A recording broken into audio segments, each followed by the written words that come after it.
সৈয়দ ওয়ালিউল্লাহের কালজয়ী উপন্যাস লাল সালুর এই স্পেশাল বিশ্লেষণে আপনাদের স্বাগত জানাচ্ছি। যারা সাহিত্য নিয়ে কাজ করছেন বা পরীক্ষার জন্য প্রস্তুতি নিচ্ছেন তাদের জন্য আজকের এই আলোচনাটা আক্ষরিক অর্থেই একটা গেম চেঞ্জার হতে চলেছে। চলুন একেবারে গভীরে ডুব দেওয়া যাক। আজকে আমাদের আলোচনার রুটিনটা বেশ ছিমছাম। ১৯৪০-এর দশকের পটভূমি দিয়ে শুরু করে উপন্যাসের শিরোনাম, চরিত্রগুলোর দ্বন্দ্ব, শেষমেশ ট্র্যাজিক ক্লাইম্যাক্স এবং সবশেষে পরীক্ষায় ছক্কা হাঁকানোর কিছু দারুণ টেকনিক নিয়ে আমরা কথা বলবো। তো শুরু করা যাক আমাদের প্রথম সেকশন দিয়ে, প্রেক্ষাপট। ১৯৪০-এর দশকের সেই বিখ্যাত মাজদা গ্রাম। মূল গল্পটা বোঝার আগে আমাদের একটু পেছনের দিকে তাকাতে হবে। সময়টা দ্বিতীয় বিশ্বযুদ্ধের, আর জায়গাটা দারিদ্র্য ও নিরক্ষরতায় ধুঁকতে থাকা মাজদা গ্রাম। চিন্তা করুন, এমন একটা দুর্বল আর অসহায় সমাজ যেখানে একজন স্বঘোষিত ভণ্ড পীরের শিকড় গাড়তে খুব একটা বেগ পেতে হয় না, তাই না? ঠিক এই জায়গাতেই গল্পের শুরু।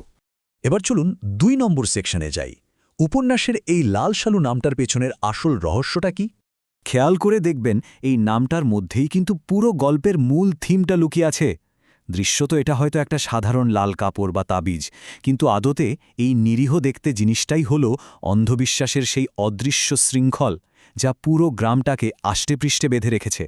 এই গল্পের লেখকের মেটাফর বা রূপকের ব্যবহার সত্যিই দারুণ। উপন্যাসের প্রতিটি জিনিসই কোনো না কোনো বিশাল সামাজিক বার্তাকে ইঙ্গিত করে।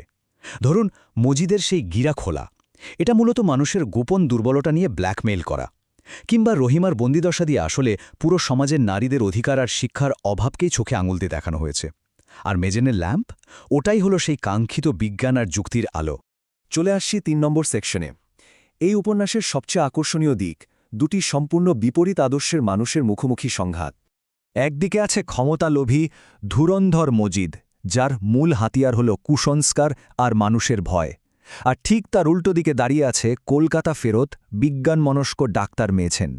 মেঝেন কথা বলে যুক্তি দিয়ে, ভাবে মানুষের কল্যাণের কথা। এই দুইজনের লড়াইটা কিন্তু স্রেফ দুই ব্যক্তির নয়, এটা আসলে অন্ধবিশ্বাস বনাম যুক্তির এক ক্লাসিক লড়াই। মজিদের একটা মারাত্মক ডায়লগ আছে, আমি গিরা খুলি, সব দেখি, তোর কপালে কি লেখা আছে আমি জানি। একবার ভাবুন তো কথাটার ওজন। নিজের তথাকথিত ঐশ্বরিক জ্ঞান জাহির করে সে রীতিমতো ভয় দেখিয়ে পুরো গ্রামের মানুষকে কিভাবে মানসিক জিম্মি করে ফেলেছে, এটা তার একটা নিখুঁত উদাহরণ। আর এর ঠিক বিপরীতে আমরা শুনি মেজেন রায়ের সেই মরিয়া আর হতাশ কণ্ঠস্বর। ও সব তাবিজ কবজ কিছু না, রোগের চিকিৎসা দরকার। কুসংস্কারের ওই পাথুরে দেয়ালে মাথা ঠোকে যুক্তিবাদী একটা মানুষ কিভাবে হার না মানা চেষ্টা করে যাচ্ছে, এই একটা লাইনেই তা দারুণভাবে ফুটে ওঠে। কিন্তু এই অন্ধবিশ্বাসের চক্করে পড়ে শেষমেশ বলি হল কারা? মজিদের এই সিস্টেমের সাইড ইফেক্টগুলো রীতিমতো ভয়ঙ্কর। খালেক ব্যাপারীর মতো প্রতাপশালী লোকও আর্থিকভাবে শেষ হয়ে যায়। জমিলার মতো প্রতিবাদী একটা তাজা প্রাণ স্রেফ বিনা চিকিৎসায় ঝরে পড়ে। আর রহিমার মতো মেয়েদের স্কুলের দরজা চিরতরে বন্ধ হয়ে যায়। একেই বলে কোল্যাটারাল ড্যামেজ। সব হারানোর পরও খালেক ব্যাপারী যখন বলে ওঠে, বাপু মজিব যা বলেন তাই ঠিক, তখন আসলে গায়ে কাটা দেয়। অন্ধ আনুগত্য মানুষকে কতটা পঙ্গু করে দিতে পারে, এই একটা বাক্যই তার সবচেয়ে বড় প্রমাণ। এবার ৪ নম্বর সেকশন, গল্পের সেই বহু চর্চিত চরম ট্র্যাজিক ক্লাইম্যাক্স। এখানে এসে একটা খুব ইন্টারেস্টিং প্রশ্ন জাগে, যুক্তির জন্য লড়াই করলেই কি কাউকে সত্যিকারের হিরো বলা যায়? বিশেষ করে সেই লড়াইয়ে যদি সে শেষমেশ হেরেই যায়? আপনারা কি মনে করেন? দেখুন, মেজেন নিঃসন্দেহে সত্য আর যুক্তির চ্যাম্পিয়ন, কিন্তু গ্রামের ওই জমাট বাঁধা অন্ধবিশ্বাসের সামনে সে শেষ পর্যন্ত একজন পরাজিত সৈনিক।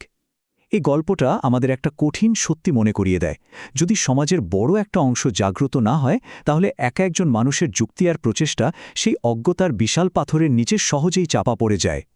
গল্পের একদম শেষ দিককার টাইমলাইনটা খেয়াল করুন। বিনা ওষুধে জমিলার মৃত্যু, খালেক ব্যাপারীর সাজানো সংসার তছনছ হয়ে যাওয়া, আর শেষে মেজেনের নৌকায় করে গ্রাম ছেড়ে পালিয়ে যাওয়া। মজিদের ক্ষমতা তখন আরও নিরঙ্কুশ, অর্থাৎ কুসংস্কারের জয় হল আর যুক্তিকে আক্ষরিক অর্থেই গ্রাম থেকে তাড়িয়ে দেওয়া হল। খুব ডার্ক একটা এন্ডিং, তাই না? যাই হোক, এবার ৫ নম্বর সেকশন। এতক্ষণের এই গভীর আলোচনাগুলোকে কিভাবে পরীক্ষার খাতায় ছাঁচে ফেলে দারুণ সব উত্তর তৈরি করবেন, চলুন সেই ব্লুপ্রিন্টটা দেখে নেওয়া যাক।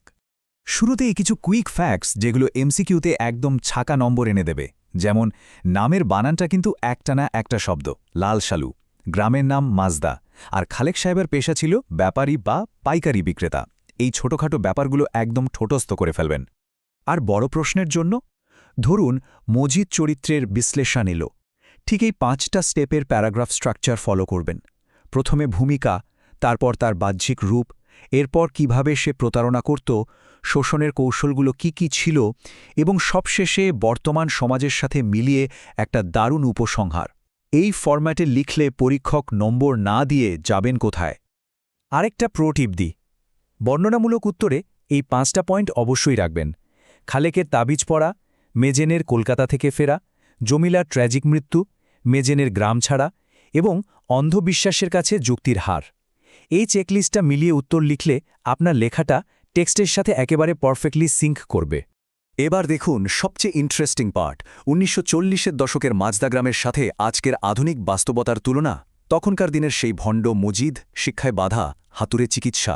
একটু চারপাশে তাকিয়ে দেখুন তো, আজও কি আমাদের সমাজে তথাকথিত ভণ্ড ধর্মগুরু বা সামাজিক কুসংস্কারের অভাব আছে? একদমই না। আর ঠিক এই কারণেই এই উপন্যাসটা শুধু একটা গল্প নয়, এটা একটা কালজয়ী সামাজিক দলিল। সবশেষে আপনাদের জন্য একটা চিন্তার খোরাক রেখে যাই। আমরা হয়তো ভাবি সমাজ অনেক পাল্টেছে, কিন্তু মজিদের সেই একই প্রতারণার কৌশল যদি আজও আমাদের আধুনিক সমাজের দুর্বলতাগুলোকে কাজে লাগিয়ে সফল হয়, তাহলে কি লাল সালুর সেই অদৃশ্য শৃঙ্খল আমরা আদৌ ভাঙতে পেরেছি? একটু ভেবে দেখবেন। আর ঠিক এই প্রশ্নটাই প্রমাণ করে কেন এই মাস্টারপিসটা আজও আমাদের বারবার পড়া উচিত।